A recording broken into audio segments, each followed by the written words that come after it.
The city of Cleveland has a rare one-time opportunity to invest in its future. The American Rescue Plan, which Congress passed as a COVID stimulus program, gave our city $512 million, one of the largest single allocations of the entire program.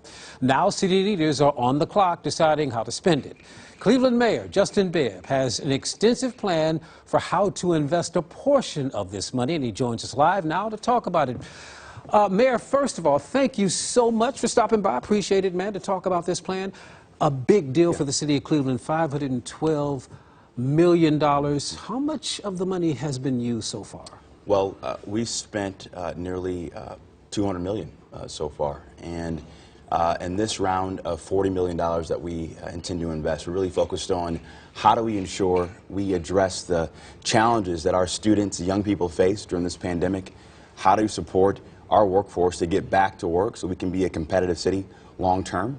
And then I'm really excited about this $5.5 million investment we're making in a new program called participatory budgeting, where we give residents a say on how dollars are spent in their neighborhood to enhance democracy building all across our city. Now, why is that important to you? Well, as you've seen in Cleveland over the last several election cycles, our voter turnout rate is abysmal.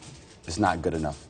And I believe that us as a city investing in democracy building gives people hope, gives people confidence, and shows the residents of Cleveland we have their back and we're fighting for them every single day. How does this money and this plan tie into your goals for the year 2023? Yeah. Well, first and foremost, one of the biggest things I'm excited about for this year is launching our Marshall Plan for Cleveland's East Side. Okay, now what's that about? Well, this is really focused on how do we make sure we see cranes in the sky in Mount Pleasant, in New Miles, and Lee Harvard, and get those economies going again. How do we make some big, bold bets for our lakefront to make sure that our lakefront is a world-class asset we can all be proud of, but also continued investments to keep our city safe and secure long-term as well, too. What about education, though? We talked about that briefly. What are your plans for education? How is the money going to be used? Well, what you saw throughout the pandemic is our students experienced a dramatic amount of learning loss during the COVID-19 pandemic. We saw double-digit declines in reading, math, and science. And so we're going to be investing in high-dosage literacy tutoring for young people to get caught up. Okay. But also investing in high-quality, innovative programs where teachers are seeing real success. And how do we scale those programs of excellence all across CMSD? Has the search for a new CEO begun yet? It has. It has. We'll be kicking off community meetings next week, really getting feedback on what the profile should look like for our new CEO of CMSD. Talk about the expungement program for low-level drug dealers and stuff like that, people with marijuana convictions. This was an historic, in my opinion, an historic piece of legislation that we got done with Governor DeWine's support and State Senator Nathan Manning. Last April, we tried to expunge nearly 4,000 low-level marijuana offenses. We ran into a roadblock with our local courts. And so we worked with Republicans down in Columbus to give people the second chance they deserve, because just because you have a low-level marijuana offense, it shouldn't preclude you from getting a job, getting good quality housing, or starting a business. Housing for all, that's one of the other things that's going to be part of this particular program with the federal money, right? We've allocated roughly $195 million for housing for all and inclusive economic recovery. Programs like home repair for our seniors. We're looking at down payment assistance to really make sure we can enhance home ownership in the city of Cleveland, because as you know, owning a home is the biggest way to build wealth long term. That's for sure. Also, City Hall will be refurbished, which is a good thing. And this is something outside the budget. We're talking about actually building, having a new police station. Not building a new police station, but refurbishing an old building. Talk about that. Yeah, well, we made a decision to really look at a different location for our police headquarters that made more fiscal sense for our city. So we're going to the Artcraft building. We're going to spend up to $90 million for that. This is outside the federal money, right? Yep, outside of the federal money. And we're saving $40 million in taxpayer money to make sure that we give our police leadership a headquarters that they can be proud of. Let's talk about, critics. You're going to have critics coming from absolutely. We don't have enough police officers. Don't have enough firefighters. What can we do about that? Well, what I would say is this.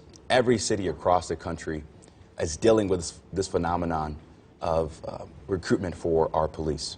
And we did a couple things immediately when I took office to make sure we addressed this shortage. Number one, we negotiated a brand new police contract with higher pay. We got it done in 4 months without going to arbitration.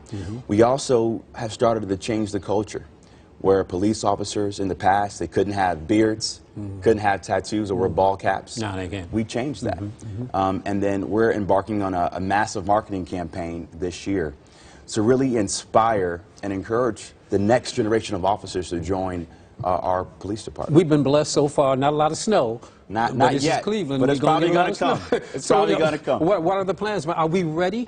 We're ready. I have a lot of great confidence in our new head of public works, Frank Williams, who came to us from Columbus, but also spent some time with City Hall in the past.